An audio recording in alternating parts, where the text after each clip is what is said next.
الاستودیوی جی رزدار مناف سفار شارازای دارایی و پسپور ویواری لگلمه بخیر هاتی کاک مناف سپاس بو آماده بونا و اف بریارن نو ین بانکا ناوندی دانه خوادین نویسینگهن حوالین دراوان کمپانیین ویواری نرازی بونا خو نشان دانه به آوایی که نرازی بونا خو نشان دانه دخوازن مانگرتن جراب گهینن یکم جاره کارودانه که وها برانبر بریاره که بانکا ناوندی نشاب دن و تا مانگرتن بیشتر بو بریاره وی آوایی نبونه هون چاوان بان بریاره دنرخینن ین گریدای حواله آپاریان او قاس خرابن بگه مانگرتنه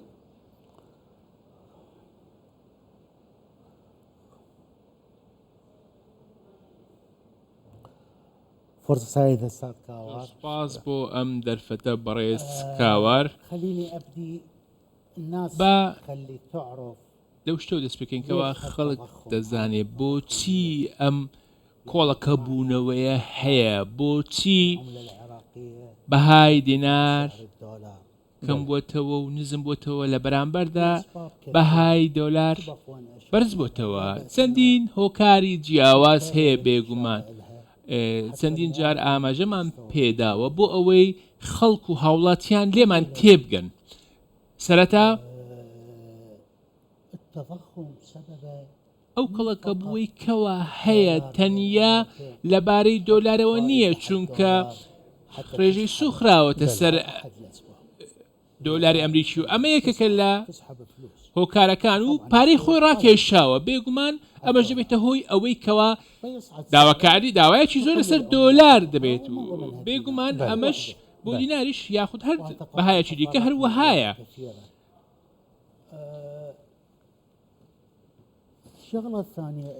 پرسی دووەم ئەوەیە هەموو ئەو بڕەکەمەی کەوا هەیە و زیادبوونی ژمارەی دانیشتوان و هاوکات هاوکات سامانی سروشتی زۆر سپاس هاوکات زیادبوونی ژمارەی دانیشتوان بێگومان چەندین هۆکار هەیە هەر لەنێو ئەم هۆکارانەش کە تۆش ئێستا ئاماژەت پێدا هەر لە ماوەی 7 بۆ 8 بانک هاوکات بۆ چەند مانگبەر لە ئێستا چەندین بانک داخران ئێستا هیچ بانکێکی ئیسلامی یاخود بانکێکی بازرگانی ناتوانێت کار بکات ئێستا تۆ دەچیتە بازار بۆ کڕینی بلاکێک یان دەچی لە دووبێوە دێنیت بێگومان ئەمەش لەسەر ئەو بەهایەیە دەیهێنیت کە بانک دایناوە بۆیە ئەم سزایانەی کەوا لە بانکی فیدرالیەوە دانرایەوە ئەمە تەنیا هۆکاری ئەوە نییە لێرەوە هیوادارم دەسەڵاتدارانی هەرێمی کوردستان دووبارە دەکەمەوە تکایە بیر لەوە بکەنەوە ئەگەر بێت و لەسەر 132 نەبێ باشە بازرگانان چۆن دەتوانن ئەم کارە بکەن و بێنی کاری خۆیان بکەن بازرگانی خۆیان بکەن ئەگەر بێت و ئێمە جیاوازی لە نرخەکان هەیە بۆیە چۆن دەتوانرێت ئەم کاڵانە بفرۆشێ بۆیە ئەم سزایە لە ڕاستیدا لەلایەن بانکی فیدرالی ئەمریکەوە نییە کە لە نیویۆرکە بەڵکو بانکێکی دیکەیە ئەمە ئەم سزانە لە بەشی گەنجینەی ئەمریکاوە لە گەنجینەی ئەمریکاوە سەپێنراوە تەنیا دەمەوێت ئەمەش بڵێم ئەو سزانەی کەوا دراونە لە سندوقی نەختێنەی نێودەوڵەتی ئەم سزانەی سەپاندەوە بۆیە ئەمە هەمویان هۆکارن بۆیە تۆ دەمەوێت وەڵامی پرسیار دەمەوە ئەگەر بێت و مانگرتنێک لەلایەن خاوەن ئاڵوگۆڕی دراو هەبێت کەوا لە بازار ئێستا قسەی لەسەر دەکرێت باشە بیرکەوە چۆن دەبێت نرخی دۆلار بەهای دۆلار چۆن دەبێت لەوانەیە زۆر بێگومان نازانم ناتوانم لە شتێک لە نەبووە بڵێم بەڵام نازانم بەڵام قد راح يصير بیر لەوە دەکەمەوە کە دۆلار نرخی زۆر بەرز دەبێتەوە وتخيل قد راح و يصير ئەگەر بێت و تو چ تخیل دەکەی تو چ پێشبین دەکەی دوێ ڕەوشەکەوەهادا بتایبەت بوو نرخێ دینار بەرامبەر دولار اول شيء البضائع تختفي بێگومان ئەمە کاریگەری بەسەر کاڵاکانەوە هەیە تۆ پلاکت نییە 132 بنوك وقفوها كلها ئێستا هەموو پێدانی پارە لەسەر 132 ڕاگیراوە هەموو ئۆفرەکان ڕاگیراون فبالتالي راح تبدا تقلل البضائع. بۆیە بێگومان ئەمە دەبێتە هۆی کەمبوونەوەی کاڵاکان چونکە بازرگانان ناچن لە دەرەوە هاوردە بکەن انا اعطيك مثل اضحكك بۆ پێکەنی تەنیا دەمەوێت نمونەیەکتان پێ بدەم ئەمڕۆ بامیە نامەوێ ڕقمم بەرامبەرتان بەڵام ئەمە نمونەیە پێتان دەڵێم ئەمڕۆ بامیە الكيلو باميه ب 45000 دينار زیاتر لە 30 دولار 4,000 زیاتر لە 30 دۆلارە فتخيل ايش راح يصير بالناس باشە بیرکەوە چۆن خەڵک دەتوانێت بە کاڵاکان بگات راح يصير بالناس برمضان باشە بە تایبەتی لە ئەف بڕیارێن ڕەمەزان تێنەدان ئەیک ji ئەرمان جوان ئەوە ku ev helawsane nemîne te amaje pêkirî rêja wê were kêmkirin ji bilî ku armancên din pê hene ku pare bi neyasayî neçe derve ku têbînî li ser wê jî hene kewate eger wiha bîtin tu nebihîvî ku ev biryarên banka navendî dide nû jî dayine divê dawiyê de doh bigeh armanca xwe bigehe wê armancê kompanyayên hewaleyên diravan vê cêbecê bikin اولا التهريب سەرەتا التهريب وقف بێگومان ئەگەر بێت و وقف دزی و سپیکردنەوەی پارە ئەگەر بێت و باطئ ڕابگیرێت جدا باطئ جدا ئەمە بە شێوەیەکی زۆر اهمها بە پەلە نەبووە بەڕاستی لە هەمووی گرنگترە تۆ ئەگەر بێت و لە دوبەی بغداد شتی خۆت یاخود پارەی خۆت بگەڕێنیەوە بەغدا لە دوبەیەوە بێگومان دووبارە بۆ دەگەڕێتەوە چونکە لە بازار دۆلار نەماوە واللي عنده و ئەوەی لە لای ئێمەشە خاف يطلعه ترسی ئەومان هەیە کە ئەویشتە دەستمان دەربچێ يبقى الوضع على ما و دۆخەکەش بەم شێوەیە دەمێنێت بۆیە ماوەیەکی درێژە ئێمە ئەومان گوتووە ئێمە وڵاتێکین پێویستمان بە بڕیار هەیە و چونکە ئیدارەی خۆمان لە دەست خۆمان نییە دەزانن ئێوە لە دەستچێیە ئیدارەی وڵات دۆخی وڵات بێگومان دۆخێکی زۆر دڵگرانە vê qaçaxiya te behs kirî ku siza hebûne me raportekeyên bibînin bi hevra ku bi tûmeta alîkarî û qaçaxçîtiya li gel Îranê hejmara kompanya û bankên Iraqî jî bersizayê Wezareta Gencînê Amerîka ketine weke mêvanê me jî behes kir dibe ku di demên pêş de hêşte hebin jî bû derbasbûn ji berdewamiya wan sizan û seqamgîrkirina bazarên dirav li Iraqê di dema 2 salên borî de Banka Navendiya Iraqê zêdetirî ji 100 biryar û rênma derxistine yek ji wan biryaran ev ku nû derçûye beşek ji bazirganan jî di wê baweriyê de ne ev biryare şikist pê anîne te rêzermenan pêşî te têbînî ser heye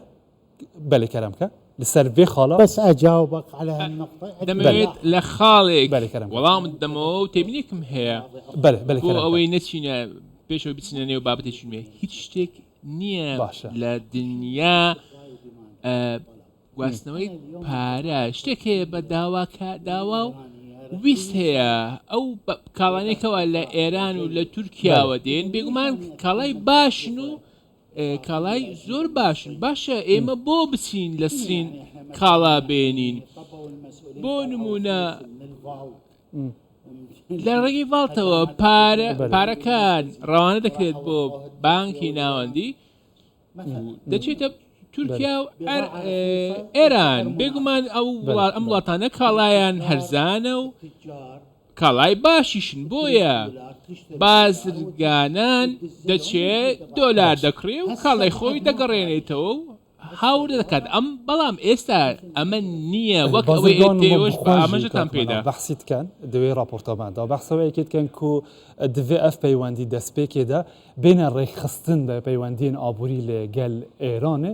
داکو ئەف بڕیارên بانکا ناوەندیژێدا جێخوا بگرن ئەم ببینین گوتنینەوە وڵاتی ئێران خۆی بە هاوبەشی سەرکی ئاڵگۆڕی بازرگانی عێراق دەزانێت و ساڵانە $10 میلیارد بە فرۆشتنی کارەبا گاز کاڵە و شتومەکی لە عێراق دەست دەکەوێت سەرەڕای ئەوەش تۆمەتبار دەکرێن بە قاچاغبردنی دۆلار لە عێراقەوە ئەمەش ئەمریکای تۆڕە کردووە و وەزارەتی گەنجینەی ئەو وڵاتە دەیان کۆمپانیا و بانکی عێراقیان خستۆتە لیستی ڕەشەوە بە تۆمەتی هاوکاریکردنی ئێران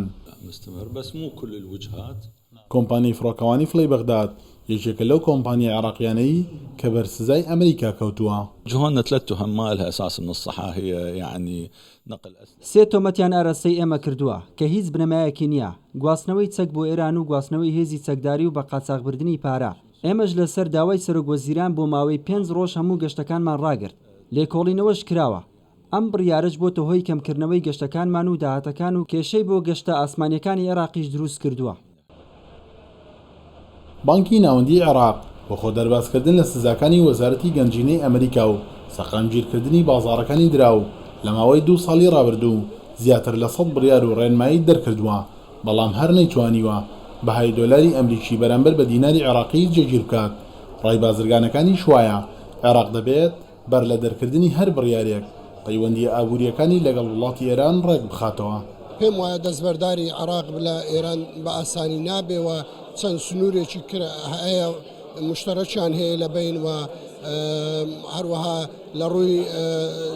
ئەنێرژیەوە کە گاز و کارەبا لە ئێران دەکڕێتەوە بۆ ماوەی چەند ساڵە پێم وایە دەستبەرداربوونی بە ئاسانیە نییە کە عێراق واز لە ئێران بێنێتن و نەتوانێت بازرگانی بکات لەگەر وڵاتی ئێراندا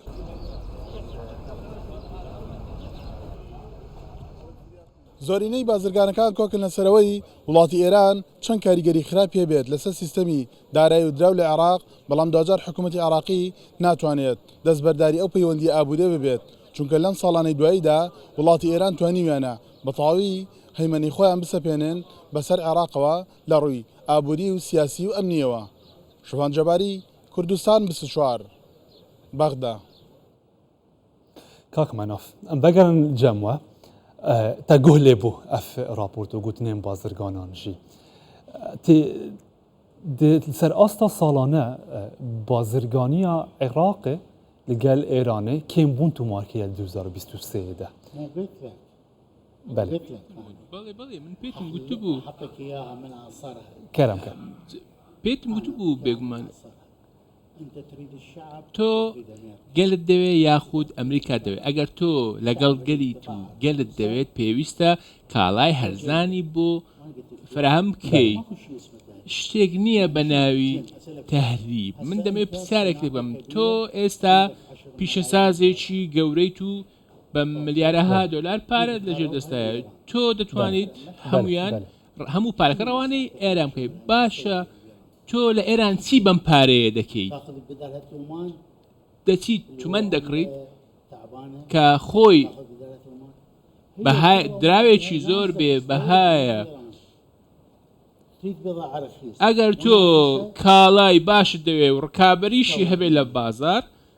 لە ئێران دەتوانی هاوردەی بکەی ئەگەر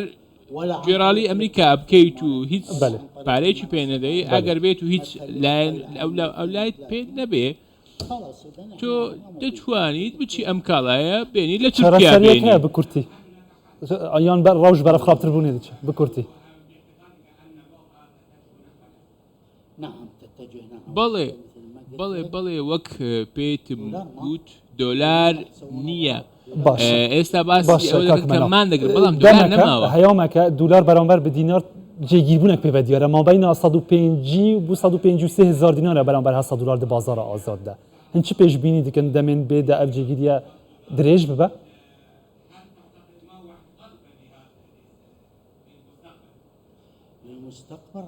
بۆ ئایندە بڵێ بەردەوام دەبێ ئەم بەرزبوونەوەیە چونکە داواکاری هەیە ئەمە داواکاریەکی ناڕاست نییە داواکاریی ڕاستەقینەیە بێگومان بازرگانان پارەیان پێ بەڵام ناوێرن ئەم پارەیە بەکار بێنن و کاڵا بێنن بۆ ئەوەی کەڵەکەبووەکە نەمێنێتەوە و داواکاریش هەیە لەسەر کاڵە بێگومان گەلک باشە گەلک سپاس ڕێزدار مناف سەفار پسپور و شروع بەکارێ دارە سپاس بۆ ئامادەبوونەوە و وانزانیاریان